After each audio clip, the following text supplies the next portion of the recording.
தலைமைச் செயலராக இருந்த சிவதாஸ் மீனா தமிழ்நாடு ரியல் எஸ்டேட் ஒழுங்குமுறை ஆணையத்துடைய தலைவராக நியமிக்கப்பட்ட பின்பு புதிய தலைமைச் செயலராக முருகானந்தம் ஐஏஎஸ் நியமிக்கப்படுவார் என்ற அந்த செய்தியை நம்ம நேற்றே பதிவு செஞ்சிருந்தோம். புதிய தலைமுறை பதிவு செஞ்சிருந்தோம். இந்த நிலையில இதுக்கான அதிகாரப்பூர்வ தற்போது தமிழ்நாடு அரசு வெளியிட்டிருக்கிறது. புதிய தலைமைச் செயலராக முருகானந்தம் ஐஏஎஸ் தற்போது நியமிக்கப்பட்டிருக்கிறார்.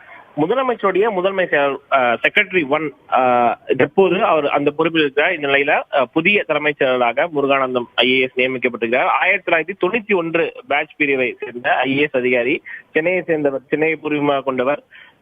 சப் கலெக்டராக சார்பு ஆட்சியராக திருநெல்வேலியில தன்னுடைய பணியை தொடங்கியவர். பல்வேறு மிக முக்கியமான பொறுப்புகளை வைத்திருக்கிறார் கார்த்திகேயன்.